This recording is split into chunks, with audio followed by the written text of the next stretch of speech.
Howdy folks, Rob MaximumRD here. First things first, I got a couple fans running in the living room. It's getting a little warm these days.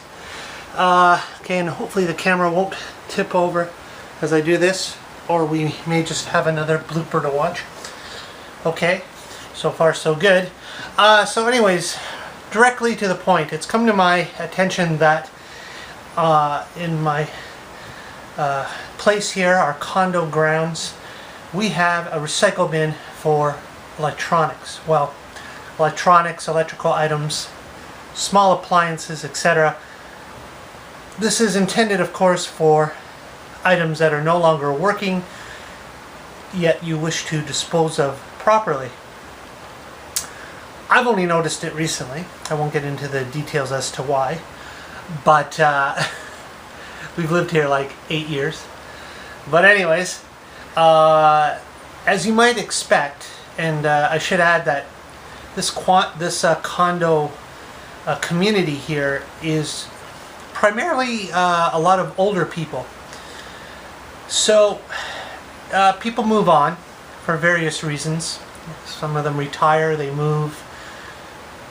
In more unfortunate cases, they maybe move on to a care facility, or of course, worst of the worst, they move on in other ways, no longer with us, so to speak. And for whatever various reasons, a lot of things get thrown out into these recycling, and it's not always a case of the items no longer working or functioning. Well, needless to say, now that I'm aware of this, I'm going to be checking it on probably at least a weekly basis. Yeah, so I'm going to show you the few little things that I've found so far, and that I've been happy to find.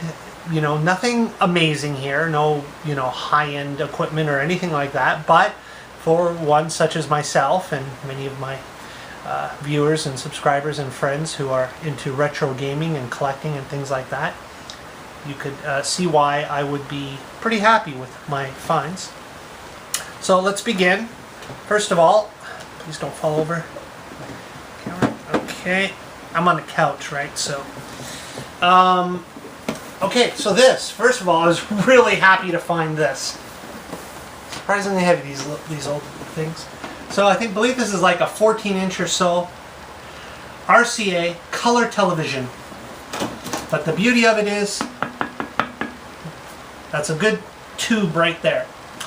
And it works. That's the beauty of it. I had my 7800 briefly hooked up to it just for testing purposes. It looked beautiful. Now the only unfortunate part is the buttons down here. I don't know if you can see, but the buttons down here in this area, they're all there. The volume up and down are pushed in a little bit, but the channel changing buttons are pushed in completely. And I tried the auto setting, auto channel detection, even with my 7800 turned on, and for some reason it always defaults to channel 4.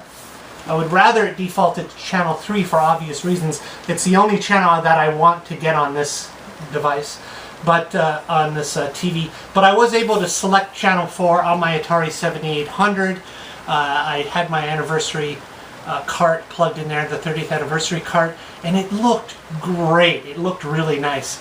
This is the only tube television I have now. We do have a bigger Toshiba tube television in the living room. I have no HD devices at all or displays, but it's one of the more modern flat tube ones, and it doesn't seem to work with like light guns and things like that. Now I haven't tried it on this, but I have a feeling I'll be a lot more successful. It's also small. I can just take it out when I need to film and hook up old consoles and devices to it, so that's cool. It only has an RF input at the back.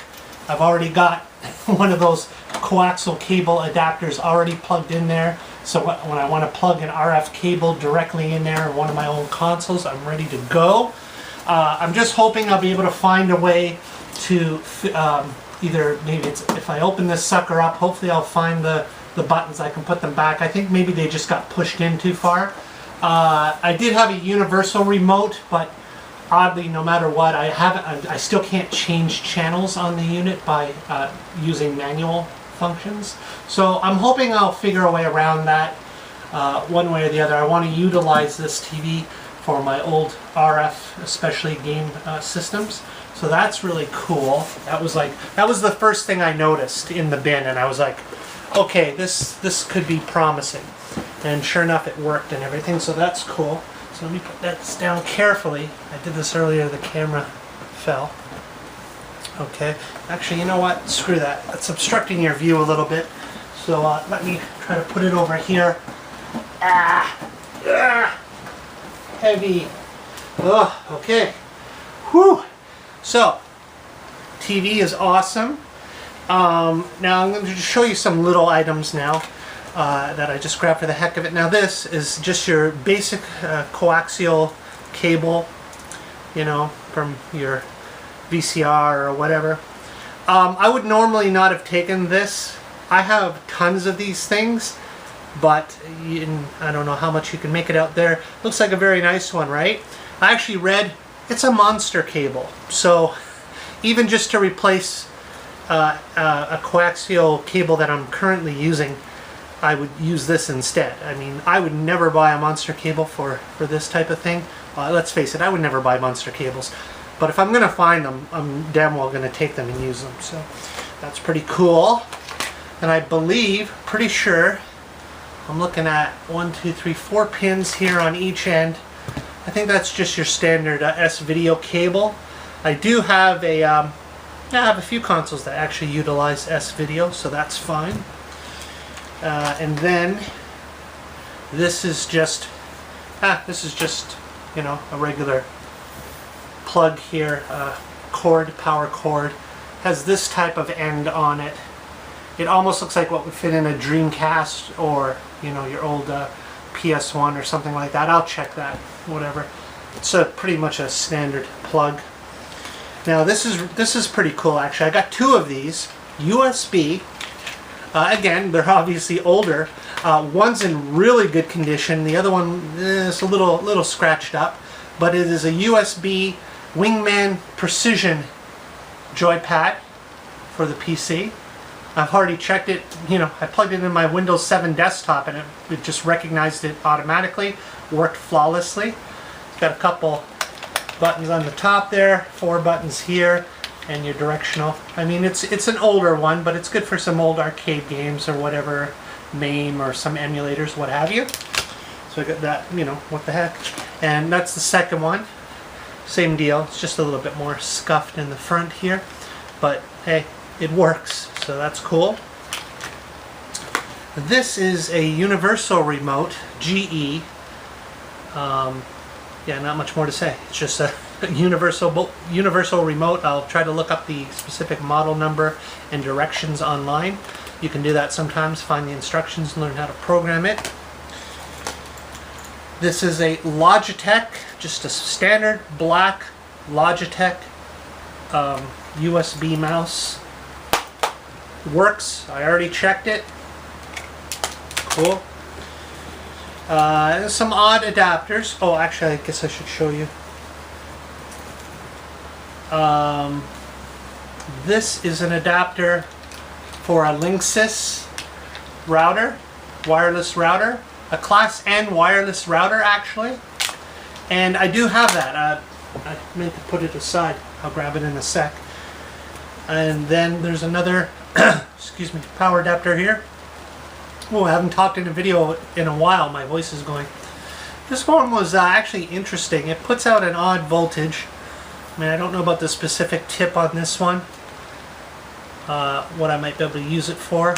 And it doesn't look replaceable. But I did find this interesting. It puts out a voltage of... Oh, my eyes are getting worse and worse. Okay, output DC 12 volts, 1 amp. And I just was fumbling with it, and I found a little switch on here. See if I can figure it out again. Make a liar out of me. Come on. This is the right one. But, no, can't figure it out. Might not be the right one anyways. Well, it might be just a regular AC adapter. Is there another one? Yeah, and then I found something. I don't know why my voice sounds like I'm going through puberty again. I found something here. Right looking at this right here, sir. Some weird attachments here. I don't know what this is for exactly. But, yeah, I'll have to look it up, try to find part numbers and stuff.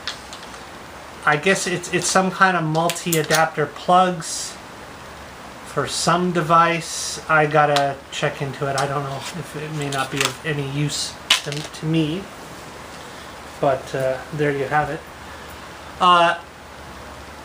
This is a weird cable that has, it almost looks like a mini headphone jack on one end and, oh, well, an input on the other end. I think it's just a headphone extension cable.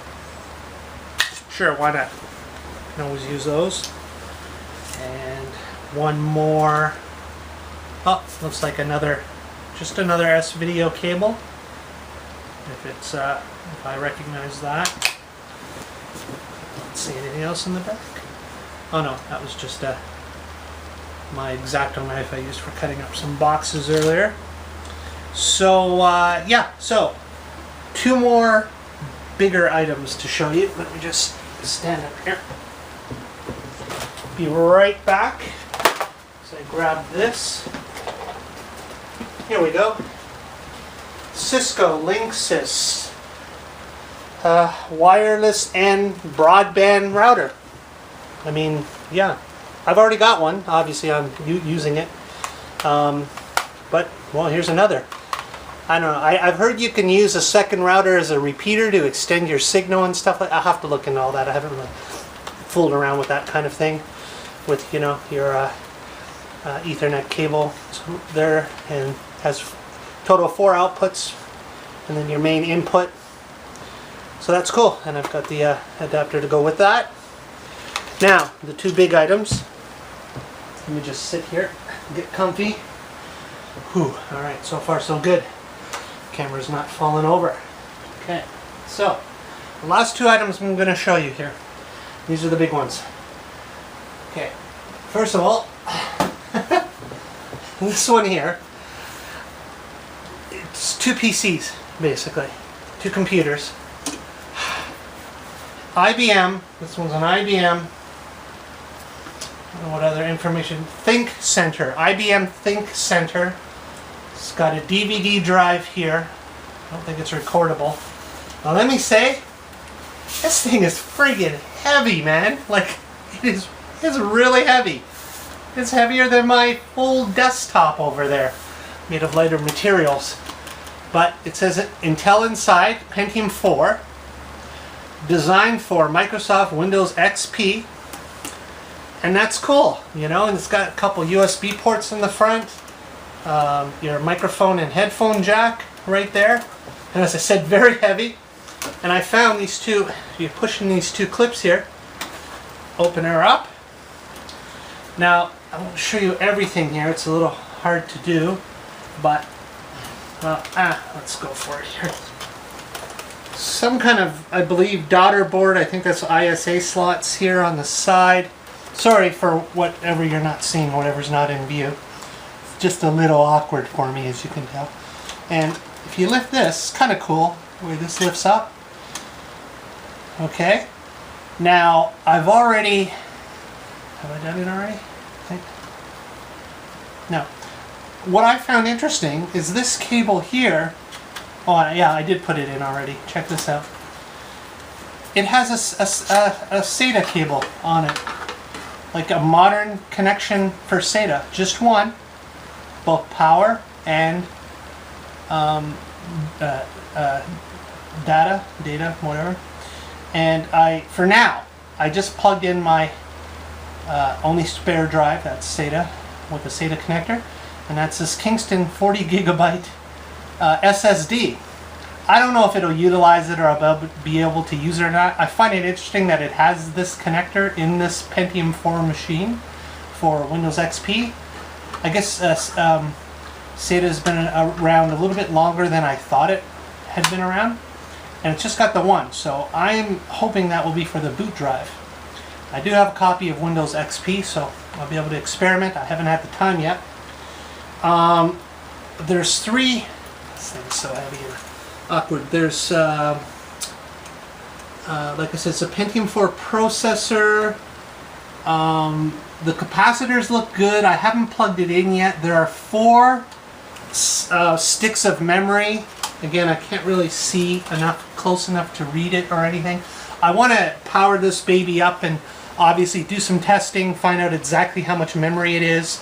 It's got the DVD drive. It's got the SATA connector, which I've plugged the SSD in for now.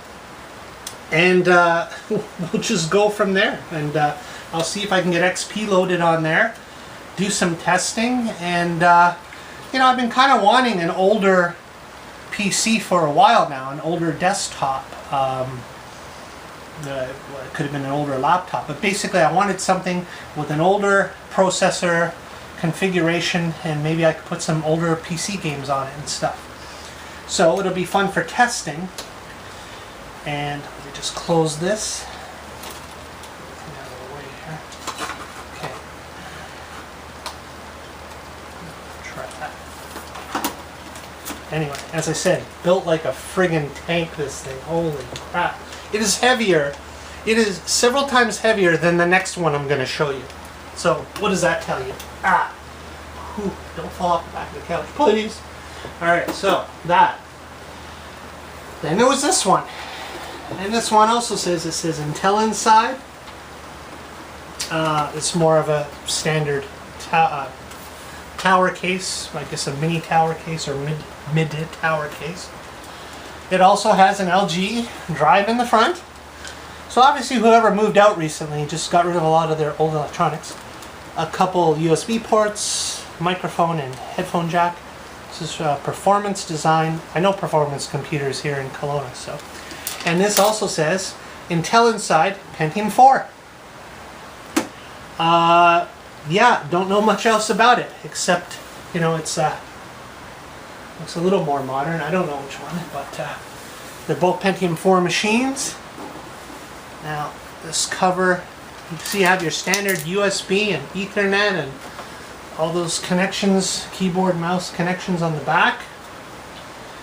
I do have spare keyboards and mouse and adapters to adapt them to USB, so on and so forth. I'll have to dig that up. Let me pull this side panel off.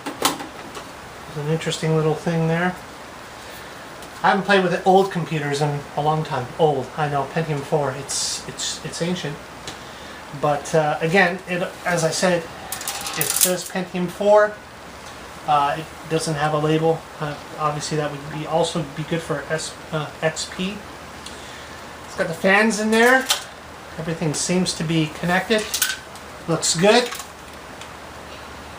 Alright. Again, I'll have to do some testing. The hard drive's been pulled out of it. The hard drive was pulled out of the other one too, so the person did know what they were doing, at least to some extent. But there is a DVD drive in there. Yeah, and it has two sticks of RAM. Whatever it might be, I haven't checked at this point. Can't look closely enough. But it will be interesting, because, you know, here's 2 Pentium 4 machines. Now, if they both boot up, obviously I'll check the specifications on each one regarding to how much memory and exactly whatever, maybe the speed of the processor, so on and so forth, if they both actually boot. But I don't know. I figure, long story short, oh look, this red cable. It's also a SATA connector. So yeah, hopefully that works, and I'll be able to hook up another drive that I have around. Low capacity, but it's all you need for these older machines, right? For the most part, at least as a boot drive. Yeah, so that's it. That's everything that I found my first time checking out our electronics recycling bin on the grounds here. I look forward to future findings very much. But anyway, as I said, 2 Pentium 4 machines. I will test, and I'm hoping between the 2 of them, you know, hopefully they take the same memory or whatever, and I can take the fill up all the slots in one. If I can get one good Pentium 4 working machine out of between the 2 of them, I think that would be pretty damn cool. a spare Pentium 4 machine to do some testing, load some older titles and software on. You know, I'll probably just use it specifically for older PC gaming. I won't worry about too much about hooking it up to the internet. So I won't have to worry about viruses and things like that.